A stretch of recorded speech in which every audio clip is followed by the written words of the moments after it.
আজকে বসলাম এই জন্য পরিস্থিতি যা পত্রপত্রিকায় দেখছি, মানুষের মধ্যে দেখছি, তো মনে অনেকগুলো প্রশ্ন জেগেছে। সেই প্রশ্নগুলোর জবাব খুঁজে পাওয়ার জন্য আপনাদের সঙ্গে বসা। এই সরকার যখন গঠন হয় জুলাই অভ্যুত্থানের পরে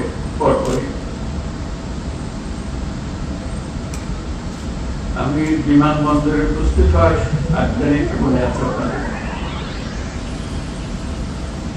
সবার কাছে একটা আহ্বান জানিয়েছি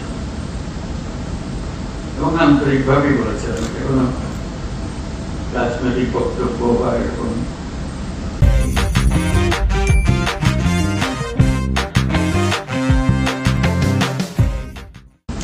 যারা শুনছে শ্রোতা পোষণ বক্তব্য ছিল না। বলছিলাম যে আমরা একটা পরিবার, আমরা আমাদের নানা মত থাকবে, নানা ধর্ম থাকবে, নানা রীতিনীতি থাকবে, কিন্তু পরিবারে আমরা সবাই একই পরিবারের সদস্য, এটাতে জোর দিয়েছিলাম। আমাদের শত পার্থক্য সত্ত্বেও আমরা কারোর শত্রু নই, পরস্পরের শত্রু নই। আমরা এক জায়গাতে এক কাতারে ওইখানে চলে আসি যখন আমাদের জাতীয়তার প্রশ্ন আছে, আমাদের পরিচয়ের প্রশ্ন আছে। আমরা বাংলাদেশি, আমরা এক পরিবারের সদস্য। তারপরে যখন শপথ গ্রহণ করলাম তখন থেকে শোনা আরম্ভ করলাম যে সংখ্যালঘুদের উপর অত্যাচার হয়েছে। আমার মনটা খারাপ হয়ে গেল। একটু আগে বললাম আমি এই কথা এখন বলছি, অত্যাচার হয়েছে। এরপর পরে আমি ঢাকেশ্বরী মন্দিরে গেলাম,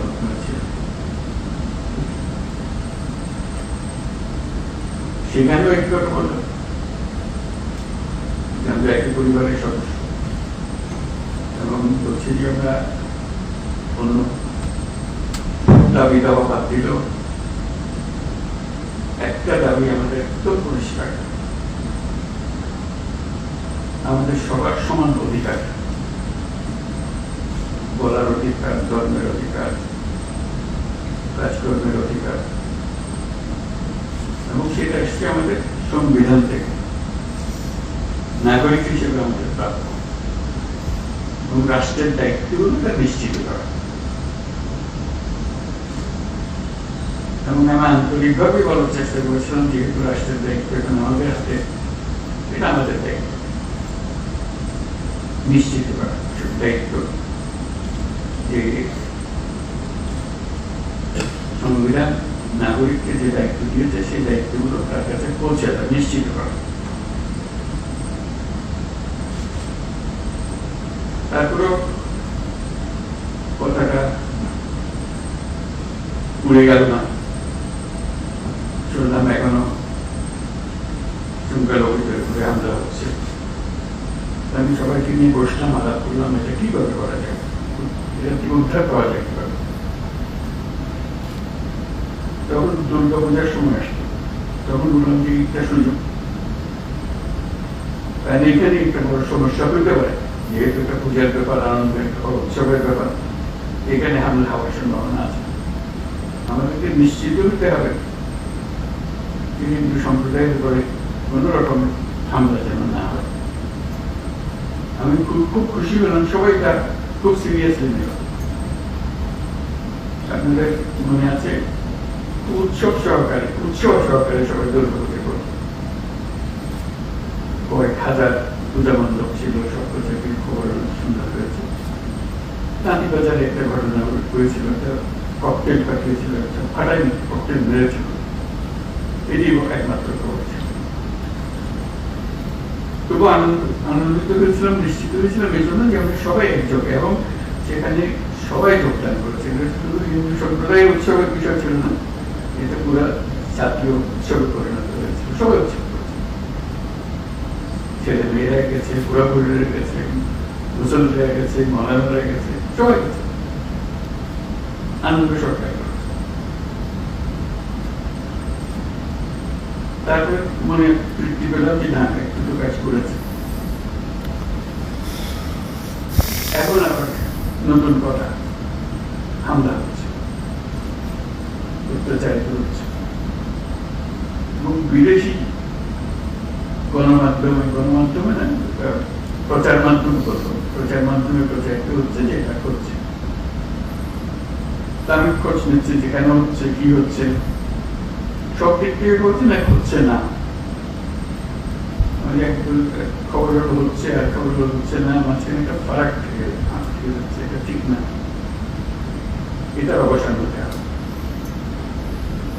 আমাদেরকে যে তথ্য আমরা পাচ্ছি সেই তথ্য ভুল হতে পারে, তাই তথ্যের উপরে ভরসা করে বসে থাকতে কিছু নাই, এটা অঙ্গের মতো বসে থাকা। আমাদেরকে ভেতরে গিয়ে দেখতে হবে প্রকৃত ঘটনাটা, তথ্যের মধ্যে গরমিল কেন, তাকে ওরা যা বলছে সেটা মিথ্যা প্রচার, আমরা যা বলছি সেটা মিথ্যা প্রচার, সত্যটা কোথায়? প্রথম কথা হলো আমাদের লক্ষ্যের মধ্যে কোনো ফারাক নেই, কোনো গোলমাল নাই, এটা আপনাদেরকে নিশ্চিত করেন। এবং তথ্যগুলো কিভাবে আমরা পাবো, ঘটনা ঘটছে সেটা জানা, প্রকৃত তথ্য। অনেক সময় সরকারি তথ্যের উপর ভরসা করা যায়,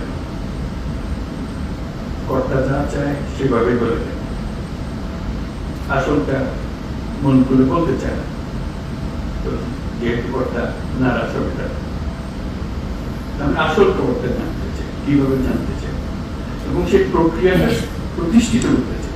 এটা শুধু আজকের 2 দিনের গোলমালের কারণে চঞ্চল হয়ে কথা বলছি তা না, প্রকৃত পক্ষে এটা স্টাবলিশ করতে চাই ঘটনা ঘটতে পারে।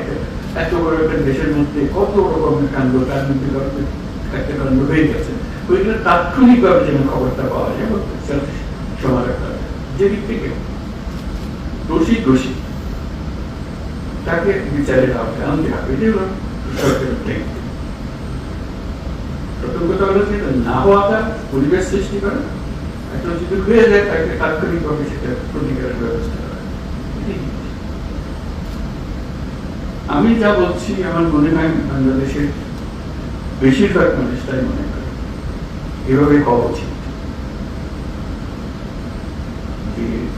আমরা যেহেতু এক পরিবারের মানুষ, কাজে এক পরিবারের মানুষ হিসেবে আমাদের সামগ্রিক দায়িত্বটা যেন আমরা পালন করতে পারি, সেই পারিবারিক দায়িত্বটা আমরা যেন সম্পন্ন করতে পারি। সেখানে তথ্যটা হলো বড় বিষয় এবং প্রতিকার। একটা হলো তথ্য, একটা হলো প্রতিকার। আমি পেলাম তথ্য, প্রতিকার পাচ্ছে, সমাধান করতে হবে। সমস্যা বেড়ে গেলে সেটা সমাধান করতে হবে, সেই সমাধানটা আমরা কিভাবে করবো। আজকের আলোচনা এটা করার আলোচনা সবাই আলাপ করবো, আমাদের লক্ষ্যের মধ্যে কোনো গণমান নেই। এখন এই তথ্য প্রবাহটা কিভাবে হবে, দোষীকে কিভাবে করতে হবে, যাতে করে অন্যরা মেসেজটা পেয়ে যায়, যেটাকে গোলমাল করে সুবিধা হবে, বিপদে পড়বে। তার পরিবার জেনে যায়, তার প্রতিবেশী জেনে যায় যে সে ধরা পড়ছে, ভবিষ্যতে কেউ উৎসাহিত না।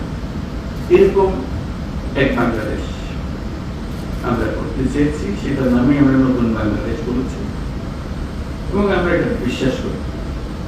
এটা শুধু কথা দিকে আপনাদেরকে সন্তুষ্ট করে আজকের মতো বিদায় নেওয়া বলবো না, এটা করতে হবে এবং দ্রুত করতে হবে। এটা ভবিষ্যতে একদিন ওইটা বললাম না, ভবিষ্যৎ তো আর আমরা কোনদিন দেখবো না, আমরা বর্তমানের মধ্যে আছে, বর্তমানেই করে যেতে হবে আছে। কাজে সেটি আপনাদের কাছে আলোচনা খোলাখুলি ভাবে আলাপ করবেন বিষয়টা, এবং এই তথ্যটা কিভাবে পাবো, কিভাবে সংগ্রহ করবো, কিভাবে নিরাপদে সংগ্রহ করবো, কিন্তু যে তথ্য দিচ্ছে সে আবার বিপদে করে না যায়, মুশকিল তো ওটাও নিশ্চিত করা। এবং সত্যি প্রকৃত দোষী ব্যক্তি চিহ্নিত হয়েছে এবং সবাই আনন্দিত হয়েছে যে খবরটা ঠিক জায়গায় পৌঁছেছে এবং সেই খবরটা একটা প্রতিকার নিশ্চিত করে। শুধু খবর দেওয়া না, খবরের পেছনে এটা প্রতিকার এসছে। তো সেই বিষয়গুলো আলোচনার জন্য আজকে এসেছি।